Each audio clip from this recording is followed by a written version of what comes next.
بسم اللہ الرحمن الرحیم۔ حدیث نبوی صلی اللہ علیہ وآلہ وسلم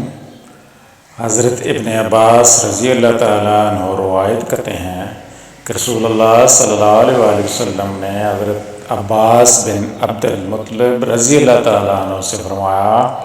اے عباس، اے چچا، میں آپ کو ایسی 10 خصلتیں نہ بتاؤں کہ اگر آپ ان پر عمل کر لیں تو اللہ تعالیٰ آپ کے چھوٹے بڑے، ظاہر باطن، نئے پرانے، اول آخر،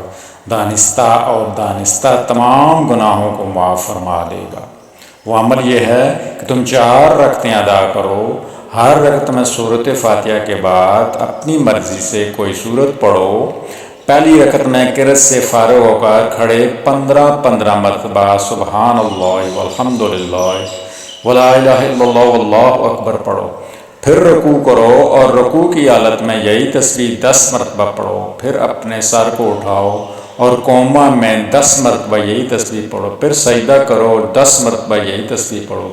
پھر اپنے سر کو اٹھاؤ اور جلسہ کی حالت میں 10 مرتبہ یہی تسبیح پڑھو، پھر سجدہ کرو اور 10 مرتبہ یہی تسبیح پڑھو، پھر سر کو اٹھاؤ اور 10 مرتبہ تسبیح پڑھو۔ اس طرح ایک رکعت میں 75 تسبیحات بنتی ہیں، اور تم 4 رکعتوں میں اسی طرح تسبیحات پڑھو۔ اگر ہو سکے تو یہ نماز روزانہ پڑھو، اگر روزانہ نہ پڑھ سکو تو کم از کم ہفتے میں 1 بار پڑھو، اور اگر یہ بھی نہ کر سکتے ہو تو ہر مہینے میں 1 بار پڑھ لو، اگر یہ بھی نہیں کر سکتے تو سال بھر 1 مرتبہ پڑھ لو، اگر یہ بھی نہ کر سکو تو کم از کم ساری زندگی میں 1 مرتبہ پڑھ لو۔ راوی المستدرک الحاکم، حدیث نمبر 119۔